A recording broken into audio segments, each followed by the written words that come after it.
El 15 de abril de 1957, a las 10:18 de la mañana, un Cessna 310 despegó del aeropuerto de Mérida, Yucatán. 4 minutos después cayó. Los peritos que llegaron a la pista encontraron lo que encuentran siempre los peritos cuando un avión cae a baja altitud con el peso completo de su carga de combustible. Metal retorcido, restos dispersos, el tipo de escena que hace difícil reconstruir la secuencia de lo que ocurrió solo con mirar lo que quedó.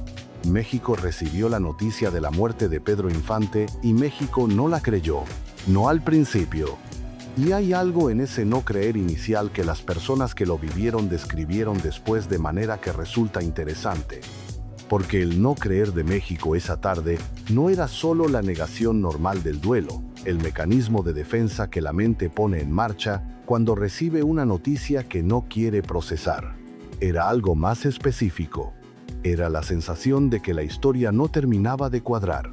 Décadas después, cuando ciertos testimonios empezaron a circular por canales que el mundo oficial no controla completamente, esa sensación empezó a tener nombre. El accidente de Pedro Infante no fue un accidente. Y Pedro Infante no murió en esa pista de Mérida. Lo que ocurrió ese 15 de abril fue algo que un hombre que había recibido información que ningún hombre en su posición querría recibir, tuvo que diseñar con la urgencia de los que saben que el tiempo disponible para actuar es exactamente el tiempo disponible y no más. Pedro Infante fingió su muerte porque un poder que en el México de 1957 no tenía ninguna limitación real había decidido eliminarlo. Y la razón era una mujer. Quédese, porque esta historia cambia todo lo que usted creía que sabía sobre el 15 de abril de 1957. Para entender lo que ocurrió, primero hay que entender el México en que ocurrió. El México de 1957 no era el México de hoy. Era un México donde el presidente de la República no era el jefe del Ejecutivo en el sentido en que las democracias modernas definen ese cargo. Era algo más cercano a lo que en otros contextos se llama, con otros nombres, el sistema que el PRI había construido durante las décadas anteriores hacía que el poder presidencial fuera absoluto en lo práctico, aunque la Constitución dijera otra cosa en el papel. El presidente en turno era Adolfo Ruiz Cortines. Había llegado al poder en 1952. Era un hombre diferente a sus predecesores en ciertos aspectos visibles.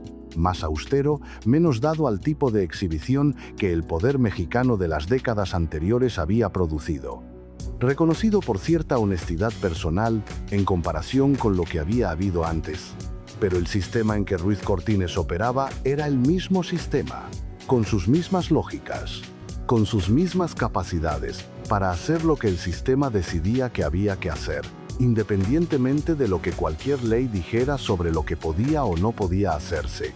Y en ese sistema, el presidente quería a alguien. La mujer se llamaba Conchita. Conchita Villanueva Ríos era el nombre completo, hija de una familia de la provincia mexicana que había llegado a la capital con los recursos suficientes para moverse en los círculos donde se movía gente con nombre.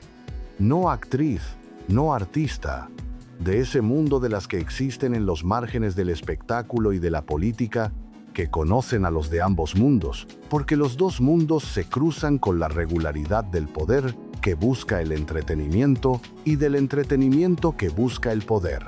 Conchita Villanueva tenía 28 años en 1956.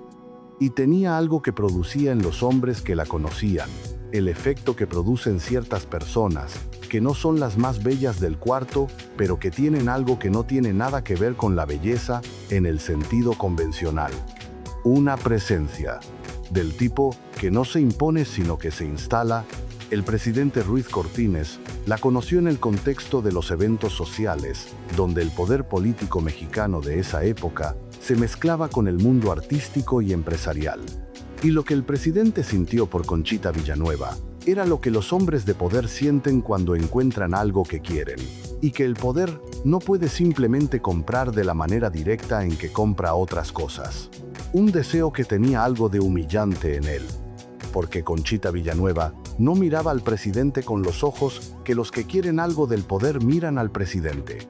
Lo miraba con los mismos ojos que miraba a todo el mundo. Y el presidente, que no estaba acostumbrado a eso, lo experimentó de la única manera en que los hombres de poder acostumbrados a que el poder resuelva todo lo experimentan, como un problema. Pedro Infante conoció a Conchita Villanueva en algún punto de 1956. Las circunstancias exactas de ese primer encuentro son parte de lo que los testimonios que llegaron décadas después ubican de maneras ligeramente diferentes. Pero el núcleo de lo que describen es consistente. Pedro la conoció en el contexto de la vida social que la Ciudad de México producía entre sus figuras del entretenimiento y sus élites políticas y empresariales. El tipo de evento donde los artistas más grandes compartían el espacio con los que tenían el tipo de poder que el escenario no da. Pedro notó a Conchita, y Conchita notó a Pedro. No de la manera en que las mujeres en general notaban a Pedro Infante, que era una cosa que tenía que ver con lo que Pedro representaba en la cultura popular mexicana de esa época. De otra manera, de la manera en que dos personas que tienen algo en común, que ninguno de los dos habría sabido articular antes de encontrarlo en el otro, lo reconocen cuando finalmente lo encuentran. Lo que se construyó entre Pedro Infante y Conchita Villanueva en los meses siguientes era, según los testimonios disponibles, diferente a las otras relaciones de Pedro, que eran muchas y que tenían su propia historia y su propia complejidad. Esto era diferente, no porque fuera más grande en términos de lo que el mundo podía ver, sino porque tenía una calidad interior que las otras no tenían de la misma manera. El problema era que el presidente también quería a Conchita Villanueva, y el presidente tenía el tipo de poder que en el México de 1956 hacía que también fuera una palabra inaceptable. Lo que el presidente quería no tenía competencia. No porque el presidente fuera un hombre que en otros contextos no habría tenido competencia, que probablemente la habría tenido, sino porque el sistema en que operaba no estaba diseñado para que lo que él quería encontrara obstáculos reales. Los obstáculos que el poder encontraba en ese sistema se resolvían con dinero si eran problemas económicos, con política si eran problemas políticos, con otras herramientas si eran otro tipo de problemas. Y un ídolo popular que estaba en la vida de la mujer que el presidente quería era exactamente el tipo de problema que esas otras herramientas podían resolver. Pedro supo. Eso es lo que los testimonios que llegaron décadas después afirman con la consistencia de lo que no puede ser coincidencia cuando múltiples fuentes independientes describen lo mismo. Pedro supo que había una decisión en el nivel más alto del poder mexicano sobre lo que debía ocurrir con él. ¿Cómo exactamente llegó esa información a Pedro? Es parte de lo que los testimonios describen con más variación. Hay versiones que hablan de un contacto dentro del aparato del gobierno que tenía razones personales para advertir al artista. Hay versiones que hablan de alguien del entorno de la ANDA, la Asociación Nacional de Actores, que Pedro presidía en ese momento, que recibió señales sobre lo que se planeaba, y hay versiones que hablan de alguien más cercano, de alguien del entorno inmediato del presidente que quería a Pedro, de maneras que competían con el interés del presidente mismo y que entendía que la eliminación de Pedro tenía un costo que no podía permitirse que el presidente pagara. Lo que todas esas versiones comparten es el resultado. Pedro supo. Y Pedro, que era muchas cosas, era también un hombre que había crecido en el norte de México y que tenía en el cuerpo la educación de quienes aprenden desde pequeños. Que hay momentos en que la supervivencia depende de actuar antes de que quien quiere eliminarlo haga. El plan que Pedro diseñó, si los testimonios que llegaron décadas después dicen lo que dicen, fue algo que requirió la participación de un número muy pequeño de personas y que dependió de una precisión que tenía que ser perfecta porque el margen para el error era cero. La muerte tenía que parecer un accidente. No el tipo de accidente con testigos que pueden contar lo que vieron de manera que produzca dudas. Un accidente real, con un avión real, con restos reales, que los peritos que llegaran a investigar encontraran exactamente lo que tendrían que encontrar para concluir que Pedro Infante había muerto. El accidente tenía que ser real en todo, excepto en una cosa. Pedro no podía estar en el avión cuando cayó. Los pilotos que conocían a Pedro Infante, los que habían volado con él o que lo habían visto volar durante los años en que la aviación civil era parte de su vida, describían algo sobre su relación con los aviones que es parte de lo que hace posible la construcción que estamos contando esta noche. Pedro no solo sabía pilotar, Pedro entendía los aviones. No en el sentido técnico del ingeniero aeronáutico, en el sentido del piloto que lleva suficientes horas de vuelo para entender qué puede hacerse con un avión y qué no puede hacerse, para entender qué es lo que un avión hace en ciertas condiciones, de manera que resulta predecible, aunque no haya nadie a los controles en el momento en que esas condiciones se producen. Ese conocimiento era parte de lo que hizo posible lo que hizo posible. El aeropuerto de Mérida en el 15 de abril de 1957 tenía las condiciones que la pista de esa mañana tenía. Calor, la temperatura del Yucatán de abril, que convierte el aire en algo diferente a lo que el aire es en otras latitudes. Una visibilidad que no era problemática en términos meteorológicos, pero que tenía sus propias características. Y un Cessna 310, que según el registro oficial, llevaba a Pedro Infante a los controles y varios acompañantes a bordo. Lo que el registro oficial dice sobre ese despegue es lo que los registros oficiales dicen siempre: que el avión despegó en condiciones normales y que 4 minutos después cayó por razones que la investigación posterior no pudo establecer de manera definitiva. Las razones no establecidas de manera definitiva son parte de lo que esta historia necesita. Los peritos que trabajaron en el accidente del 15 de abril enfrentaron algo que sus informes describen con el vocabulario técnico que usan los peritos cuando algo no funciona exactamente como se esperaba. La identificación de los restos fue difícil. Eso está documentado, no es especulación. Los cuerpos recuperados después de un accidente aéreo a baja altitud con carga completa de combustible sufren daños que hacen que la identificación requiera más que la inspección visual. Los protocolos de identificación de la época no eran los que los protocolos de identificación de hoy son. La genética forense no existía de la manera en que existe hoy. Lo que existía era la identificación por características físicas, por objetos personales encontrados en los restos, por el testimonio de las personas que conocían al fallecido. Y en el caso de Pedro Infante, la identificación que se produjo tenía las limitaciones que producen esos procedimientos cuando los daños son los que los daños de ese tipo de accidentes son. Se identificó a Pedro, pero la identificación tenía, para los que la examinan con los ojos de la pregunta que estamos haciendo esta noche, ciertos elementos que producen dudas que los procedimientos de la época no podían resolver de manera definitiva. Aquí hay que hacer una pausa, porque lo que estamos contando esta noche requiere que hagamos algo que la narrativa del accidente oficial no requiere. Requiere que nos preguntemos qué pasaría si la versión oficial fuera incompleta. No imposible. La versión oficial de la muerte de Pedro Infante no es imposible. Los aviones caen, los accidentes ocurren, los hombres de 39 años mueren en circunstancias que nadie habría predicho. Pero lo que sí podemos preguntar, y lo que los testimonios que llegaron décadas después nos dan razones para preguntar, es si todo lo que ocurrió en los días previos al 15 de abril y en los días posteriores a ese 15 de abril tiene la forma de algo que encaja con la versión oficial, o si tiene la forma de algo diferente, los días previos al 15 de abril. Pedro Infante, en los días anteriores al viaje a Mérida, tenía algo que los que lo vieron en esos días describieron después con una consistencia que el tiempo no erosionó. No el Pedro Infante de siempre. El Pedro de siempre era energía, era movimiento, era la presencia que llenaba los cuartos y que hacía que los que estaban en el cuarto sintieran que el cuarto era diferente desde que Pedro llegó. El Pedro de los días previos al 15 de abril era diferente, no triste. Algo más específico que la tristeza, la manera de estar de alguien que está procesando algo que tiene un peso y una urgencia que no permite que lo demás del mundo tenga el espacio que normalmente tiene. Los que lo describieron así no sabían en el momento a qué atribuirlo.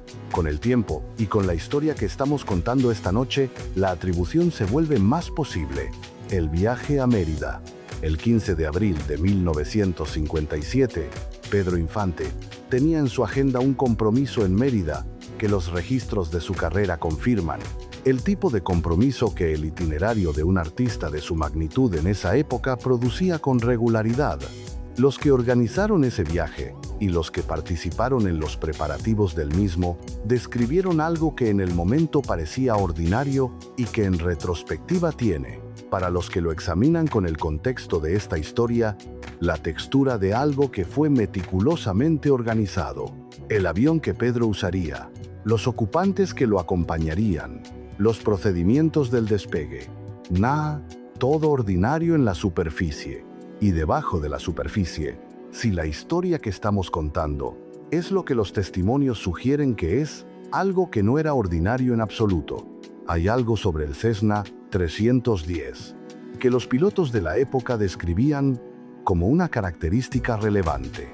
Era un avión que podía programarse para seguir ciertas trayectorias sin piloto activo en los controles durante periodos breves. No como los sistemas de piloto automático moderno. Los sistemas de estabilización de la época eran más primitivos, pero tenían la capacidad, en ciertas condiciones de vuelo, de mantener un avión en una trayectoria durante el tiempo suficiente para que algo pudiera ocurrir antes de que la ausencia de piloto activo produjera el resultado inevitable. El tiempo suficiente para que alguien que conocía exactamente qué estaba haciendo hiciera lo que tenía que hacer. Y los 4 minutos entre el despegue y la caída del Cessna en Mérida es un intervalo que los pilotos que tienen horas de vuelo en ese tipo de avión reconocen como un intervalo que tiene cierta coherencia con lo que esa característica permite. Las personas que estaban en el aeropuerto de Mérida la mañana del 15 de abril vieron lo que vieron. No vamos a contradecir eso. Las personas que presenciaron el accidente vieron un avión caer, vieron los restos. Vieron lo que un accidente de ese tipo produce. Lo que los testimonios que llegaron décadas después sugieren es algo diferente a contradecir lo que los testigos del aeropuerto vieron.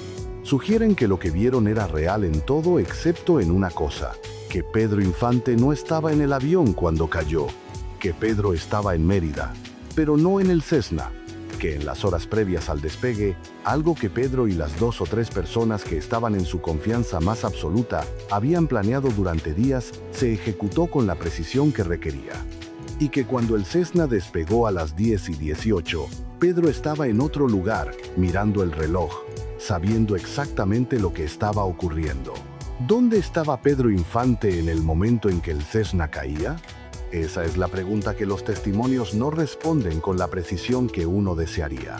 Los que hablan de este tema con el conocimiento que los años les dieron, ubican a Pedro en diferentes lugares de Mérida en esas primeras horas del 15 de abril. Una casa, un cuarto de hotel, algún espacio que le había dado la gente que lo estaba ayudando a ejecutar lo que tenía que ejecutar.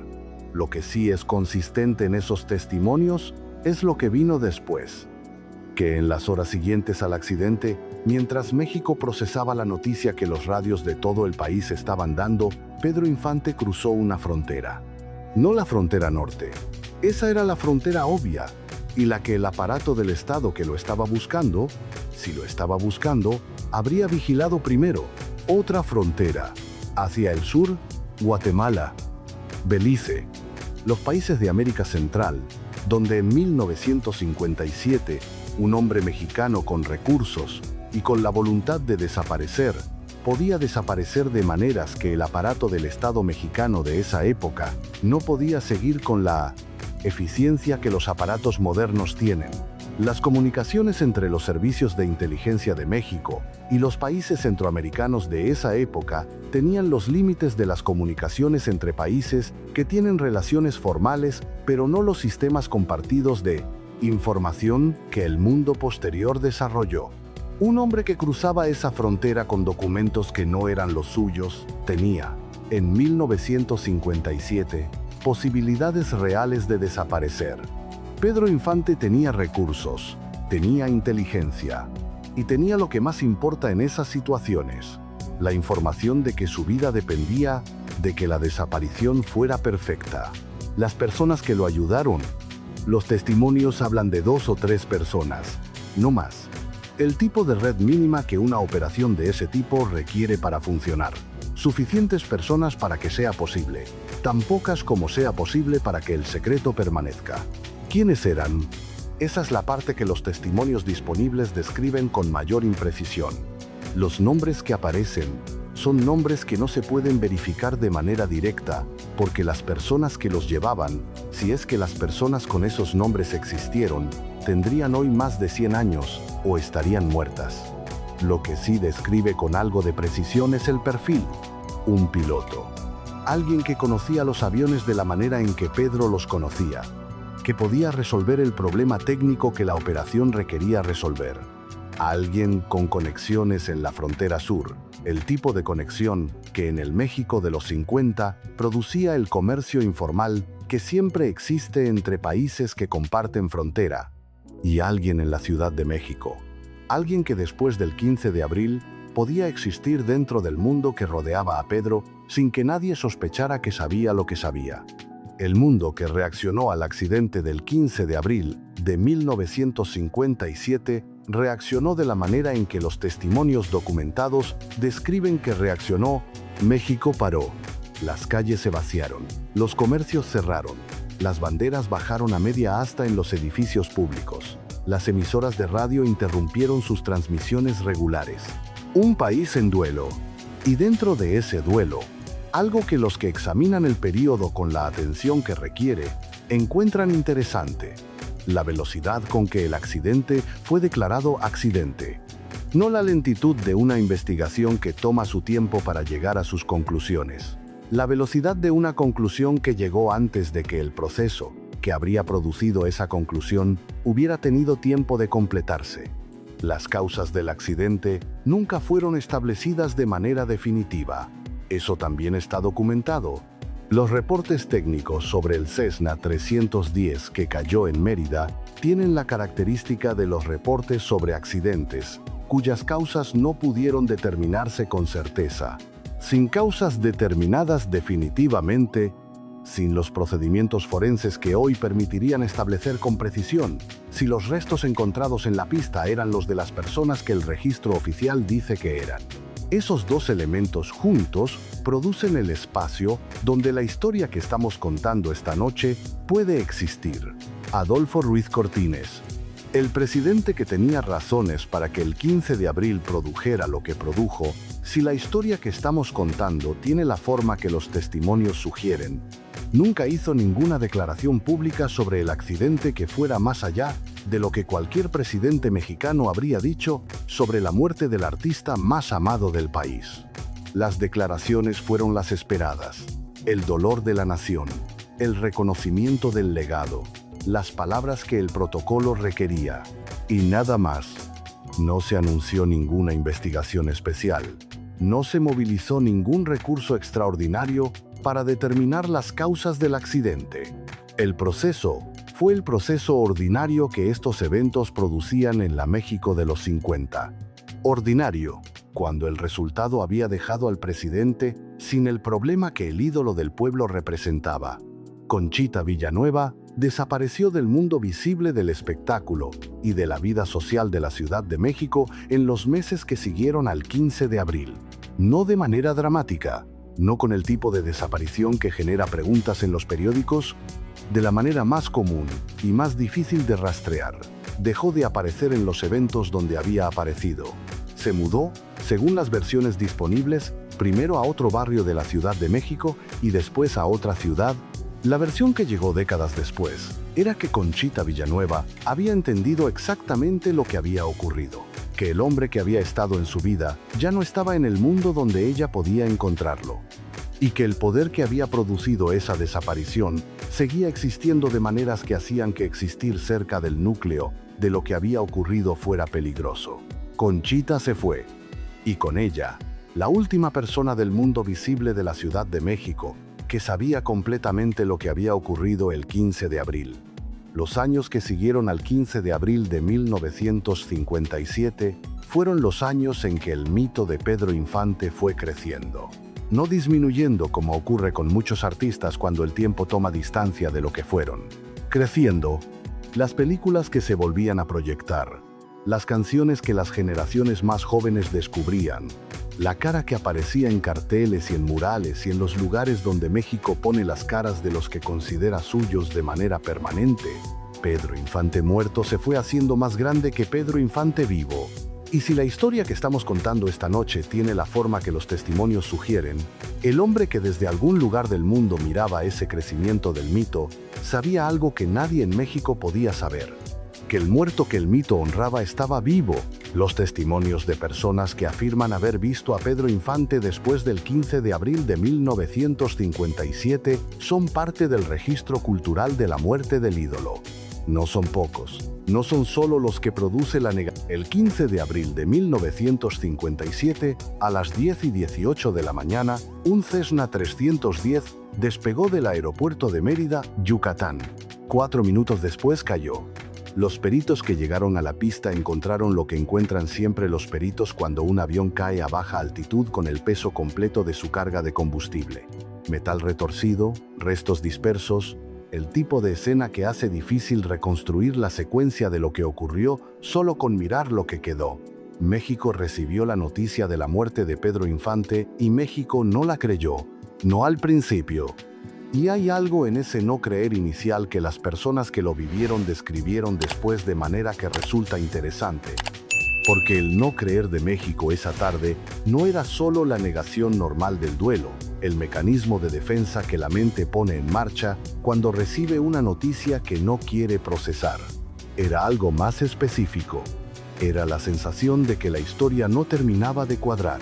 Décadas después, cuando ciertos testimonios empezaron a circular por canales que el mundo oficial no controla completamente, esa sensación empezó a tener nombre. El accidente de Pedro Infante no fue un accidente. Y Pedro Infante no murió en esa pista de Mérida.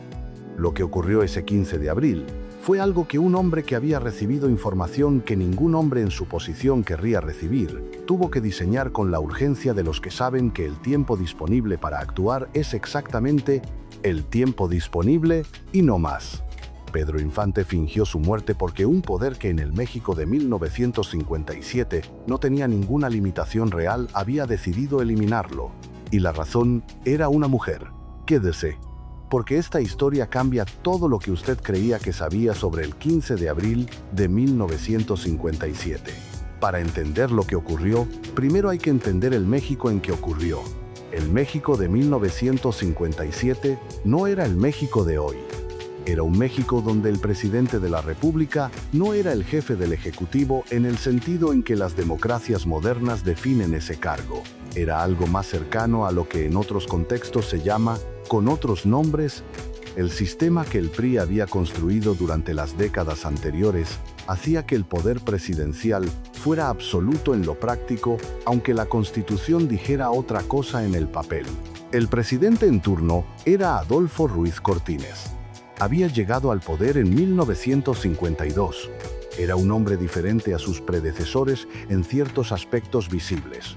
Más austero, menos dado al tipo de exhibición que el poder mexicano de las décadas anteriores había producido. Reconocido por cierta honestidad personal en comparación con lo que había habido antes.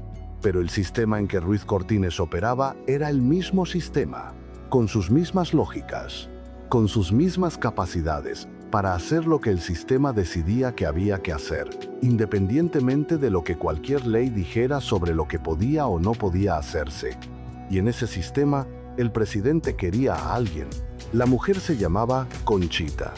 Conchita Villanueva Ríos era el nombre completo, hija de una familia de la provincia mexicana que había llegado a la capital con los recursos suficientes para moverse en los círculos donde se movía gente con nombre. No actriz, no artista, de ese mundo de las que existen en los márgenes del espectáculo y de la política, que conocen a los de ambos mundos, porque los dos mundos se cruzan con la regularidad del poder que busca el entretenimiento y del entretenimiento que busca el poder. Conchita Villanueva tenía 28 años en 1956 y tenía algo que producía en los hombres que la conocían, el efecto que producen ciertas personas, que no son las más bellas del cuarto, pero que tienen algo que no tiene nada que ver con la belleza en el sentido convencional. Una presencia. del tipo que no se impone sino que se instala.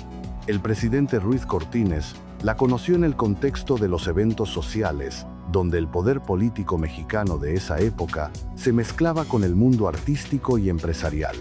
Y lo que el presidente sintió por Conchita Villanueva era lo que los hombres de poder sienten cuando encuentran algo que quieren, y que el poder no puede simplemente comprar de la manera directa en que compra otras cosas. Un deseo que tenía algo de humillante en él, porque Conchita Villanueva no miraba al presidente con los ojos que los que quieren algo del poder miran al presidente. Lo miraba con los mismos ojos que miraba a todo el mundo. Y el presidente, que no estaba acostumbrado a eso, lo experimentó de la única manera en que los hombres de poder acostumbrados a que el poder resuelva todo lo experimentan, como un problema. Pedro Infante conoció a Conchita Villanueva en algún punto de 1956. Las circunstancias exactas de ese primer encuentro son parte de lo que los testimonios que llegaron décadas después ubican de maneras ligeramente diferentes. Pero el núcleo de lo que describen es consistente. Pedro la conoció en el contexto de la vida social que la Ciudad de México producía entre sus figuras del entretenimiento y sus élites políticas y empresariales. El tipo de evento donde los artistas más grandes compartían el espacio con los que tenían el tipo de poder que el escenario no da. Pedro notó a Conchita, y Conchita notó a Pedro. No de la manera en que las mujeres en general notaban a Pedro Infante, que era una cosa que tenía que ver con lo que Pedro representaba en la cultura popular mexicana de esa época. De otra manera, de la manera en que dos personas que tienen algo en común, que ninguno de los dos habría sabido articular antes de encontrarlo en el otro, lo reconocen cuando finalmente lo encuentran. Lo que se construyó entre Pedro Infante y Conchita Villanueva en los meses siguientes era, según los testimonios disponibles, diferente a las otras relaciones de Pedro, que eran muchas, y que tenían su propia historia y su propia complejidad. Esto era diferente. No porque fuera más grande en términos de lo que el mundo podía ver, sino porque tenía una calidad interior que las otras no tenían de la misma manera. El problema era que el presidente también quería a Conchita Villanueva, y el presidente tenía el tipo de poder que en el México de 1956 hacía que también fuera una palabra inaceptable. Lo que el presidente quería no tenía competencia. No porque el presidente fuera un hombre que en otros contextos no habría tenido competencia, que probablemente la habría tenido, sino porque el sistema en que operaba no estaba diseñado para que lo que él quería encontrara obstáculos reales. Los obstáculos que el poder encontraba en ese sistema se resolvían con dinero si eran problemas económicos, con política si eran problemas políticos, con otras herramientas si eran otro tipo de problemas. Y un ídolo popular que estaba en la vida de la mujer que el presidente quería era exactamente el tipo de problema que esas otras herramientas podían resolver. Pedro supo. Eso es lo que los testimonios que llegaron décadas después afirman con la consistencia de lo que no puede ser coincidencia cuando múltiples fuentes independientes describen lo mismo. Pedro supo que había una decisión en el nivel más alto del poder mexicano sobre lo que debía ocurrir con él. ¿Cómo exactamente llegó esa información a Pedro? Es parte de lo que los testimonios describen con más variación. Hay versiones que hablan de un contacto dentro del aparato del gobierno que tenía razones personales para advertir al artista. Hay versiones que hablan de alguien del entorno de la ANDA, la Asociación Nacional de Actores, que Pedro presidía en ese momento, que recibió señales sobre lo que se planeaba, y hay versiones que hablan de alguien más cercano, de alguien del entorno inmediato del presidente que quería a Pedro, de maneras que competían con el interés del presidente mismo y que entendía que la eliminación de Pedro tenía un costo que no podía permitirse que el presidente pagara. Lo que todas esas versiones comparten es el resultado. Pedro supo. Y Pedro, que era muchas cosas, era también un hombre que había crecido en el norte de México y que tenía en el cuerpo la educación de quienes aprenden desde pequeños. Que hay momentos en que la supervivencia depende de actuar antes de que quien quiere eliminarlo haga. El plan que Pedro diseñó, si los testimonios que llegaron décadas después dicen lo que dicen, fue algo que requirió la participación de un número muy pequeño de personas y que dependió de una precisión que tenía que ser perfecta porque el margen para el error era cero. La muerte tenía que parecer un accidente. No el tipo de accidente con testigos que pueden contar lo que vieron de manera que produzca dudas. Un accidente real, con un avión real, con restos reales, que los peritos que llegaran a investigar encontraran exactamente lo que tendrían que encontrar para concluir que Pedro Infante había muerto. El accidente tenía que ser real en todo, excepto en una cosa. Pedro no podía estar en el avión cuando cayó. Los pilotos que conocían a Pedro Infante, los que habían volado con él o que lo habían visto volar durante los años en que la aviación civil era parte de su vida, describían algo sobre su relación con los aviones que es parte de lo que hace posible la construcción que estamos contando esta noche. Pedro no solo sabía pilotar, Pedro entendía los aviones. No en el sentido técnico del ingeniero aeronáutico, en el sentido del piloto que lleva suficientes horas de vuelo para entender qué puede hacerse con un avión y qué no puede hacerse, para entender qué es lo que un avión hace en ciertas condiciones, de manera que resulta predecible, aunque no haya nadie a los controles en el momento en que esas condiciones se producen. Ese conocimiento era parte de lo que hizo posible lo que hizo posible. El aeropuerto de Mérida en el 15 de abril de 1957 tenía las condiciones que la pista de esa mañana tenía. Calor, la temperatura del Yucatán de abril, que convierte el aire en algo diferente a lo que el aire es en otras latitudes. Una visibilidad que no era problemática en términos meteorológicos, pero que tenía sus propias características. Y un Cessna 310, que según el registro oficial, llevaba a Pedro Infante a los controles y varios acompañantes a bordo. Lo que el registro oficial dice sobre ese despegue es lo que los registros oficiales dicen siempre: que el avión despegó en condiciones normales y que 4 minutos después cayó por razones que la investigación posterior no pudo establecer de manera definitiva. Las razones no establecidas de manera definitiva son parte de lo que esta historia necesita. Los peritos que trabajaron en el accidente del 15 de abril enfrentaron algo que sus informes describen con el vocabulario técnico que usan los peritos cuando algo no funciona exactamente como se esperaba. La identificación de los restos fue difícil. Eso está documentado, no es especulación. Los cuerpos recuperados después de un accidente aéreo a baja altitud con carga completa de combustible sufren daños que hacen que la identificación requiera más que la inspección visual. Los protocolos de identificación de la época no eran los que los protocolos de identificación de hoy son. La genética forense no existía de la manera en que existe hoy. Lo que existía era la identificación por características físicas, por objetos personales encontrados en los restos, por el testimonio de las personas que conocían al fallecido. Y en el caso de Pedro Infante, la identificación que se produjo tenía las limitaciones que producen esos procedimientos cuando los daños son los que los daños de ese tipo de accidentes son. Se identificó a Pedro, pero la identificación tenía, para los que la examinan con los ojos de la pregunta que estamos haciendo esta noche, ciertos elementos que producen dudas que los procedimientos de la época no podían resolver de manera definitiva.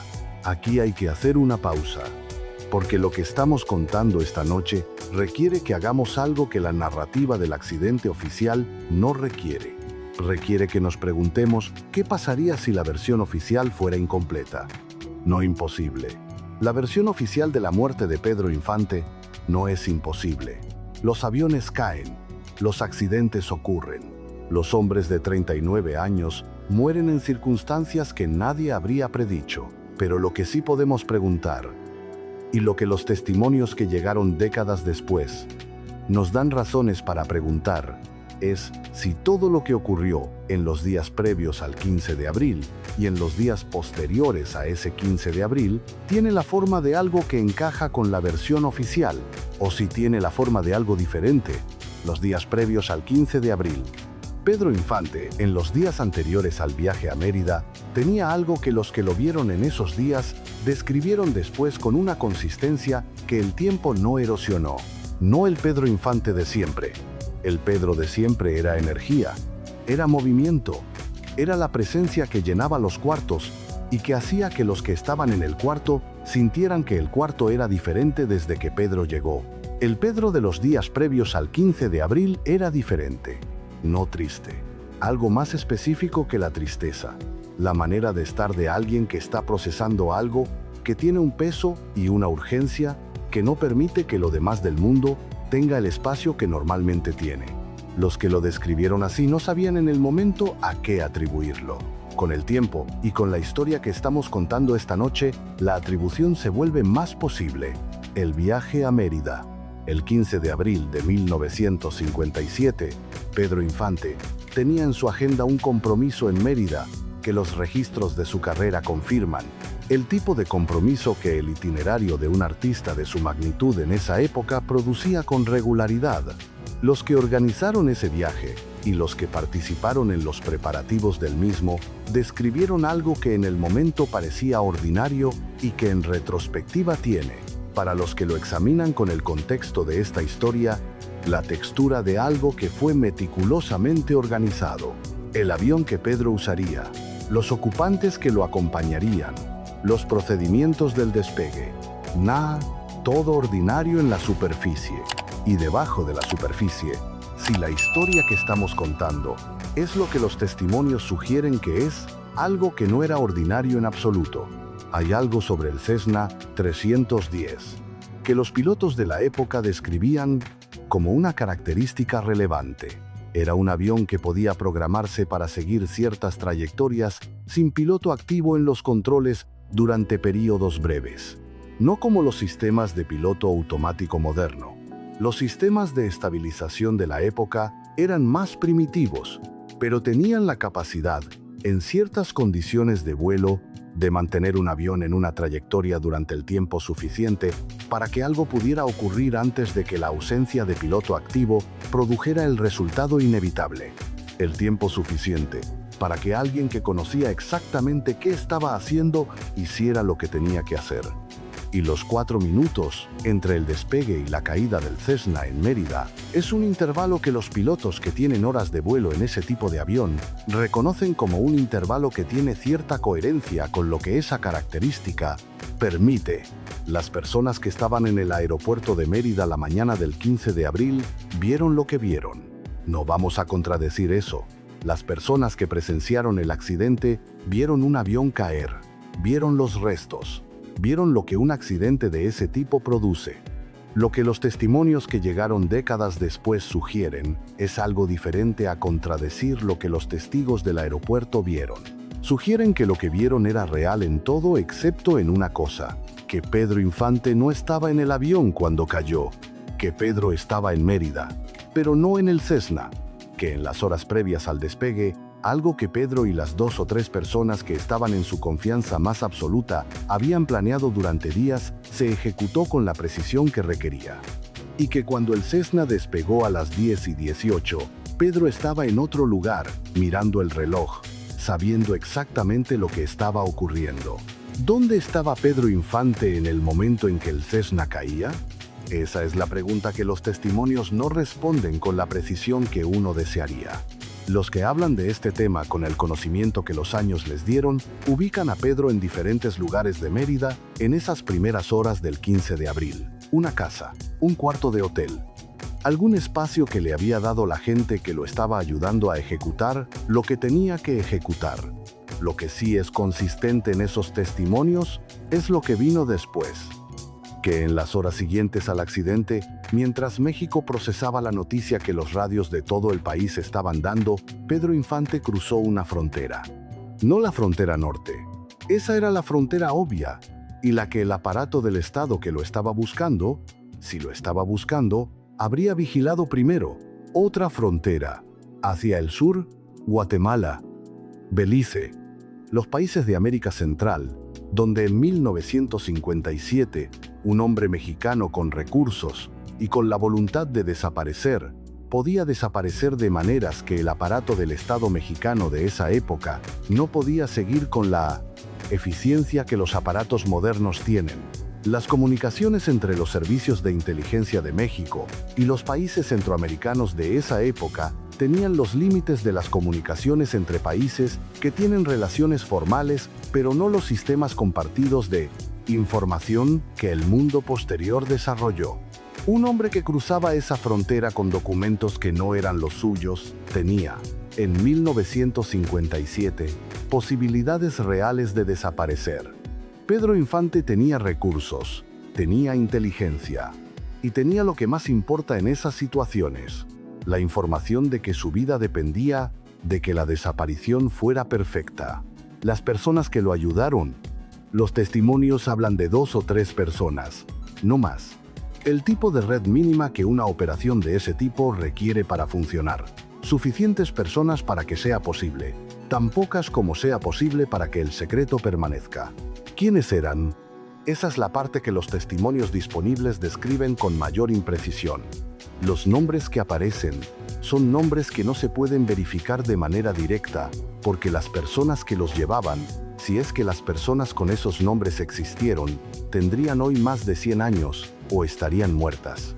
Lo que sí describe con algo de precisión es el perfil: un piloto. Alguien que conocía los aviones de la manera en que Pedro los conocía, que podía resolver el problema técnico que la operación requería resolver. Alguien con conexiones en la frontera sur, el tipo de conexión que en el México de los 50 producía el comercio informal que siempre existe entre países que comparten frontera. Y alguien en la Ciudad de México. Alguien que después del 15 de abril podía existir dentro del mundo que rodeaba a Pedro sin que nadie sospechara que sabía lo que sabía. El mundo que reaccionó al accidente del 15 de abril de 1957 reaccionó de la manera en que los testimonios documentados describen que reaccionó. México paró. Las calles se vaciaron. Los comercios cerraron. Las banderas bajaron a media asta en los edificios públicos. Las emisoras de radio interrumpieron sus transmisiones regulares. Un país en duelo. Y dentro de ese duelo, algo que los que examinan el período con la atención que requiere, encuentran interesante: la velocidad con que el accidente fue declarado accidente. No la lentitud de una investigación que toma su tiempo para llegar a sus conclusiones. La velocidad de una conclusión que llegó antes de que el proceso que habría producido esa conclusión hubiera tenido tiempo de completarse. Las causas del accidente nunca fueron establecidas de manera definitiva. Eso también está documentado. Los reportes técnicos sobre el Cessna 310 que cayó en Mérida tienen la característica de los reportes sobre accidentes, cuyas causas no pudieron determinarse con certeza. Sin causas determinadas definitivamente, sin los procedimientos forenses que hoy permitirían establecer con precisión si los restos encontrados en la pista eran los de las personas que el registro oficial dice que eran. Esos 2 elementos juntos producen el espacio donde la historia que estamos contando esta noche puede existir. Adolfo Ruiz Cortines, el presidente que tenía razones para que el 15 de abril produjera lo que produjo. Si la historia que estamos contando tiene la forma que los testimonios sugieren, nunca hizo ninguna declaración pública sobre el accidente que fuera más allá de lo que cualquier presidente mexicano habría dicho sobre la muerte del artista más amado del país. Las declaraciones fueron las esperadas: el dolor de la nación, el reconocimiento del legado, las palabras que el protocolo requería, y nada más. No se anunció ninguna investigación especial. No se movilizó ningún recurso extraordinario para determinar las causas del accidente. El proceso fue el proceso ordinario que estos eventos producían en la México de los 50. Ordinario, cuando el resultado había dejado al presidente sin el problema que el ídolo del pueblo representaba. Conchita Villanueva desapareció del mundo visible del espectáculo y de la vida social de la Ciudad de México en los meses que siguieron al 15 de abril. No de manera dramática, no con el tipo de desaparición que genera preguntas en los periódicos, de la manera más común y más difícil de rastrear. Dejó de aparecer en los eventos donde había aparecido. Se mudó, según las versiones disponibles, primero a otro barrio de la Ciudad de México y después a otra ciudad. La versión que llegó décadas después era que Conchita Villanueva había entendido exactamente lo que había ocurrido. que el hombre que había estado en su vida ya no estaba en el mundo donde ella podía encontrarlo, y que el poder que había producido esa desaparición seguía existiendo de maneras que hacían que existir cerca del núcleo de lo que había ocurrido fuera peligroso. Conchita se fue, y con ella, la última persona del mundo visible de la Ciudad de México que sabía completamente lo que había ocurrido el 15 de abril. Los años que siguieron al 15 de abril de 1957 fueron los años en que el mito de Pedro Infante fue creciendo, no disminuyendo como ocurre con muchos artistas cuando el tiempo toma distancia de lo que fueron. Creciendo, las películas que se volvían a proyectar, las canciones que las generaciones más jóvenes descubrían, la cara que aparecía en carteles y en murales y en los lugares donde México pone las caras de los que considera suyos de manera permanente. Pedro Infante muerto se fue haciendo más grande que Pedro Infante vivo. Y si la historia que estamos contando esta noche tiene la forma que los testimonios sugieren, el hombre que desde algún lugar del mundo miraba ese crecimiento del mito, sabía algo que nadie en México podía saber: que el muerto que el mito honraba estaba vivo. Los testimonios de personas que afirman haber visto a Pedro Infante después del 15 de abril de 1957 son parte del registro cultural de la muerte del ídolo. No son pocos. No son solo los que produce la negativa psicológica que las muertes de las figuras amadas generan en el público que no quiere creer que alguien que amaba ya no está. Son testimonios con especificidades que los diferencian del tipo de avistamiento que produce la negación del duelo. Fechas, lugares, descripciones que tienen detalles que las personas que afirman haberlo visto no habrían tenido razón para inventar con esa especificidad. Un hombre en Veracruz en 1959. Un hombre en la frontera sur en los años 60. Personas que afirman que quien vieron era Pedro Infante, con la certeza de quien ha visto a alguien que conoce y que no tiene ninguna razón para ver a esa persona donde la vio. Esos testimonios pueden leerse de muchas maneras. La manera que esta historia produce, como la evidencia fragmentada de alguien que estaba donde estuvo porque estaba vivo. ¿Dónde terminó la vida de Pedro Infante? Si la vida de Pedro Infante continuó después del 15 de abril, esa es la pregunta que los testimonios disponibles responden con más imprecisión que cualquier otra. Hay versiones que lo ubican en México, en la provincia, con una identidad diferente y con la cobertura que los recursos que tenía le habrían permitido construir. Hay versiones que lo ubican en países de América Central o del Sur, donde la distancia del aparato del Estado mexicano hacía más posible que la identidad nueva se sostuviera. Y hay versiones que dicen algo que tiene la forma de la conclusión que más cuadra con todo lo que hemos contado: que Pedro Infante vivió lo suficiente para ver que el mito que dejó atrás era más grande de lo que podría haber sido si hubiera vivido, que el accidente que fingió, que el desaparecer que eligió para sobrevivir, produjo paradójicamente lo que nunca habría producido si hubiera seguido siendo Pedro Infante el artista vivo. Produjo la leyenda. Pedro Infante, en los meses previos a abril de 1957, estaba en un punto de su carrera que desde afuera parecía el punto más brillante. Tizoc, la película con María Félix que Ismael Rodríguez había dirigido. Una producción que el mundo del cine mexicano reconocía como diferente a lo que Pedro había hecho antes. Un rango actoral más amplio, un personaje más complejo, el tipo de actuación que hace que los críticos que habían puesto límites a lo que Pedro era capaz de hacer empezaran a reconsiderar esos límites.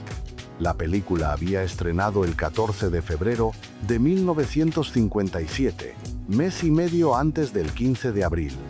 Y en esas semanas, entre el estreno y el 15 de abril, Pedro Infante estaba, según todos los registros visibles, en el pico de algo. Pero los que lo conocían de cerca describieron algo en esas semanas que no coincidía con el Pedro del Pico. Algo que los que lo vieron en ese periodo no supieron ubicar en ese momento porque el contexto que habrían necesitado para ubicarlo no estaba disponible todavía. La manera de estar de alguien que sabe algo que no puede decir. La información que Pedro recibió sobre la amenaza que se cernía sobre él llegó de una manera que los testimonios disponibles describen con la imprecisión que produce cualquier relato de segunda mano sobre eventos de esa naturaleza. Lo que describen con más precisión es el efecto de esa información en Pedro cuando la recibió, que no fue incredulidad. En el México de 1957, un hombre con la inteligencia de Pedro Infante y con el conocimiento que la posición de presidente de la ANDA le daba sobre cómo funcionaba el sistema de poder del país, no recibiría la noticia de que una decisión de ese nivel se había tomado en su contra con incredulidad. La recibiría con la seriedad de quien sabe que ese tipo de información, cuando viene de una fuente que tiene razones para ser confiable, no es el tipo de información que uno puede permitirse ignorar. Pedro recibió esa información con seriedad y empezó a pensar. La relación de Pedro Infante con Conchita Villanueva, la mujer al centro de lo que esta historia describe, había tenido desde el principio una calidad diferente a las otras relaciones de Pedro. No porque Pedro fuera incapaz de la profundidad, todo lo contrario. Los que lo conocieron de cerca describían a un hombre con una capacidad de conexión genuina que el público veía de una manera y que las personas reales de su vida experimentaban de otra. Pero lo que había con Conchita tenía algo que sus otras relaciones no tenían: la reciprocidad completa. Con María Luisa León, el matrimonio legal que se había convertido en su propia categoría de existencia. Con Lupe Torrentera, la intensidad que se convierte en hábito. Con Irma Dorantes, la vida en común que tiene la solidez de los años compartidos.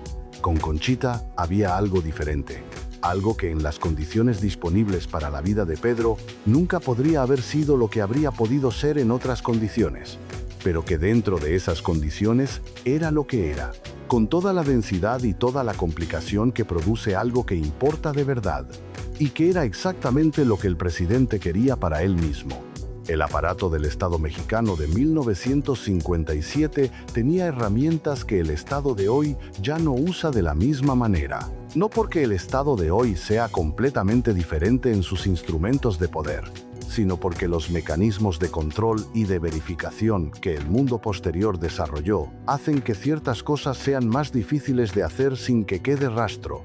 En 1957, el Estado mexicano podía hacer ciertas cosas, y lo que quedaba de esas cosas era lo que el Estado decidía que quedara. Los accidentes que no eran accidentes.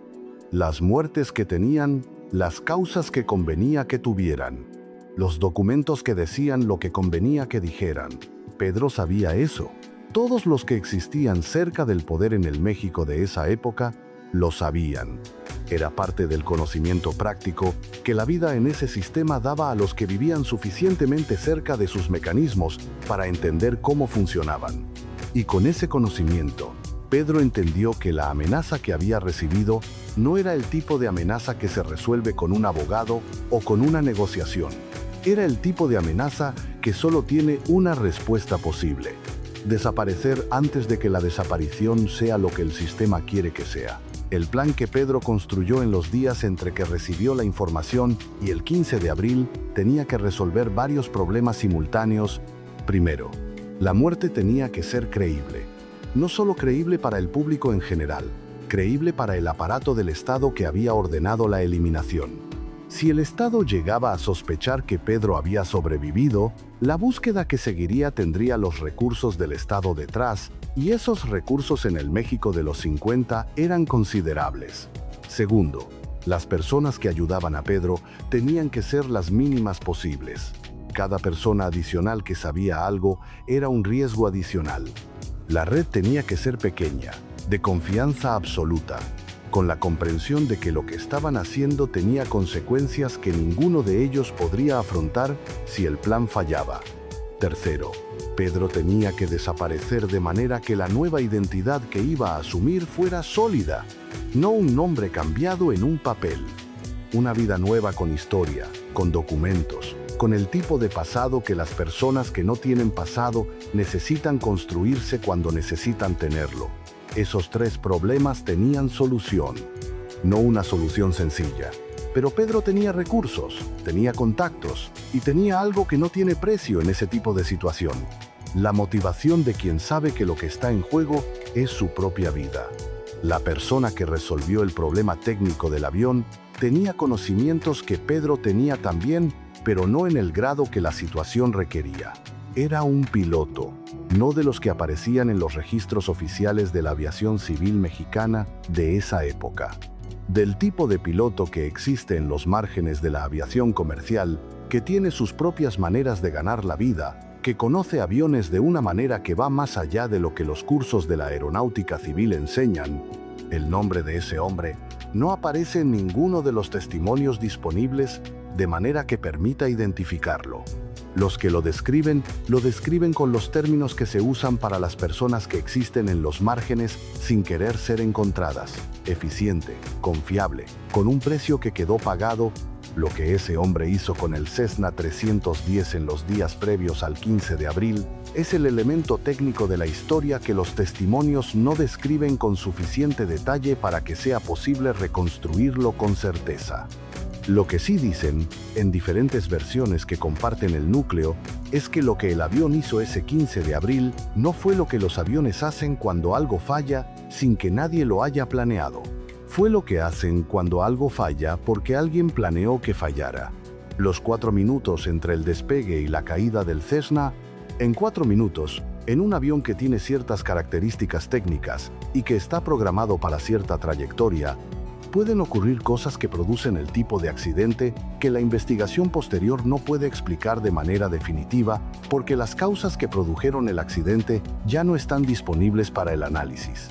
Los técnicos aeronáuticos que han revisado los reportes del accidente de Mérida en los años posteriores encuentran en esos reportes algo que produce preguntas, no la evidencia de un sabotaje. El estado de los restos y la calidad de la documentación de la época no permiten establecer eso de manera definitiva. Lo que producen las preguntas es la ausencia de la explicación definitiva, la manera en que el reporte final concluye que las causas no pudieron determinarse con certeza. Las causas que no pueden determinarse con certeza después de un accidente tienen 2 posibilidades. Una, que la investigación fue incapaz de llegar a la verdad porque la verdad se había destruido con el avión. 2. Que la investigación era incapaz de llegar a la verdad porque la verdad era algo que ciertas personas con cierto tipo de poder habían decidido que no llegara a ningún reporte oficial. El México posterior al 15 de abril de 1957 procesó la muerte de Pedro Infante de las maneras que ese México procesaba las pérdidas de sus grandes, el duelo público que fue genuino, las canciones que sonaron en los radios con una intensidad diferente después de que el hombre que las había cantado ya no estaba, las películas que los cines proyectaron con la frecuencia de algo que el público necesitaba ver con una urgencia que no había tenido antes del 15 de abril. Y dentro de ese duelo público, un duelo más pequeño y más específico. Las personas que sabían lo que sabían y que cargaban ese saber con la conciencia de que compartirlo tenía un precio que ninguno de ellos estaba dispuesto a pagar. Conchita Villanueva, los que ayudaron a Pedro, los 2 o 3 que sabían la verdad completa, durante semanas, durante meses, durante años.